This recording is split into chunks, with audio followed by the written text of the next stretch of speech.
আসসালামু আলাইকুম ওয়া রাহমাতুল্লাহি ওয়া বারাকাতুহু ইন্নাল হামদুলিল্লাহ ওয়া সালাতু ওয়াসসালামু আলা মান লা নাবিয়্যা বা'দা আম্মা বাদ। সম্মানিত দিনী ভাই বোনেরা, যে যেখান থেকে আমাদের ভিডিওগুলো দেখছেন সকলকে আন্তরিক মোবারকবাদ। আজকে আলোচনা করব, অবশ্যই থাম্বনেল থেকে বুঝে ফেলছেন, শাওয়াল মাসের 6 রোজার ফজিলত এবং এই 6 রোজার নিয়ত কিভাবে করবেন, কখন আদায় করবেন, সকল বিষয়ে আলোচনা করব। সবচেয়ে গুরুত্বপূর্ণ হলো যে রাসূলুল্লাহ সাল্লাল্লাহু আলাইহি ওয়াসাল্লাম এই 6 রোজার ব্যাপারে কি বলেছেন, অর্থাৎ শাওয়াল মাসে 6টি রোজা রাখার যে সুন্নত, এই ব্যাপারে কি বলেছেন। রমজান মাসে ফরজ রোজা পালনের পর শাওয়াল মাসে 6টি রোজা রাখা সুন্নত, এটি মহানবী সাল্লাল্লাহু আলাইহি ওয়াসাল্লামের সুন্নত। মহান আল্লাহ রাব্বুল আলামিন প্রিয় রাসূল সাল্লাল্লাহু আলাইহি ওয়াসাল্লামকে নিজে আমল করতে বলেছেন এবং আমল করার নির্দেশও দিয়েছেন। রাসূলুল্লাহ সাল্লাল্লাহু আলাইহি ওয়াসাল্লাম যা কিছু করেছেন, যা কিছু করেন, যা কিছু বলেছেন বা সম্মতি করেছেন, সকলেই আল্লাহর নির্দেশে করেছেন। শাওয়ালের 6 রোজার ফজিলত বর্ণনা করে আল্লাহ রাসূল সাল্লাল্লাহু আলাইহি ওয়াসাল্লাম বলেন, যারা রমজানে রোজা পালন করবে এবং শাওয়ালের আরো 6টি রোজা রাখবে, তারা যেন সারা বছরই রোজা পালন করলো।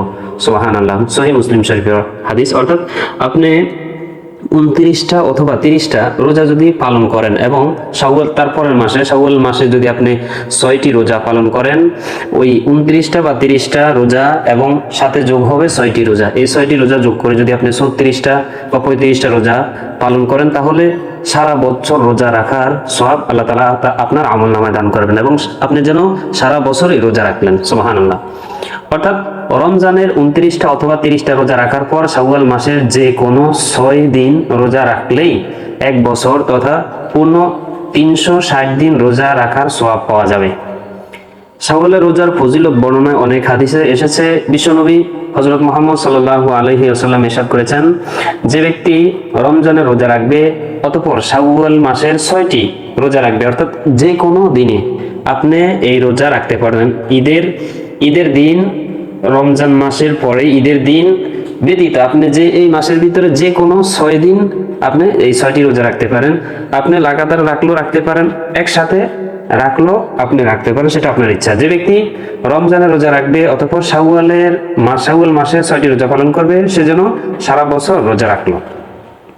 রমজানের রোজা 10 মাসের রোজার সমতুল্য, আর শাওয়াল মাসের যে শাওয়ালের 6টি রোজার কথা বলা হয়েছে, এই 6টি রোজা 2 মাসের রোজা রাখার সমতুল্য। সুতরাং এই জন্য 1 বছর রোজা রাখার সমতুল্য।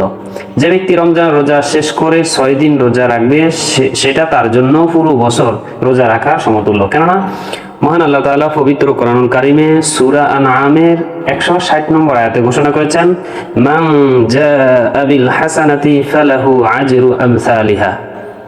যে কোনো সৎ কাজে নিয়ে এসেছে তার জন্য প্রতিদান হবে তার 10 গুণ। সুতরাং এভাবে রমজানের 30 রোজা আর শাওয়ালের 6 রোজা, মোট 36টি রোজা 10 দিয়ে যদি গুণ করা হয়, তাহলে 360 রোজা রাখার সমান সওয়াব পাবেন। এখন অনেকে প্রশ্ন করেছে যে এই শাওয়াল মাসে যে রোজা রাখবো, এটা কি নিয়ত করব? এটা নিয়ত করবেন আপনি নফল রোজার নিয়ত করবেন, যে আমি নফল শাওয়াল মাসের 6 রোজার নফল ইবাদত করতে রোজা রাখতেছি। এইভাবে আপনি নিয়ত করতে পারেন যে শাওয়াল মাসের আমি রোজা রাখতেছি, নফল রোজা রাখতেছি।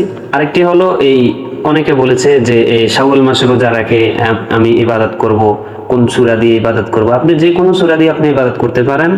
অর্থাৎ নফল ফরজ নামাজ তো আদায় করবেন, সাথে সাথে যে নফল নামাজগুলো আপনি আদায় করেন অন্য রমজান মাসের মধ্যে, যেভাবে তাহাজ্জুদ নামাজ অথবা আওয়াবিন বা শাস্ত্রের নামাজ, অর্থাৎ যে কোনো নফল নামাজ আদায় করেন, ঠিক কোনো নামাজের জন্য কোনো নির্দিষ্ট সূরা নেই।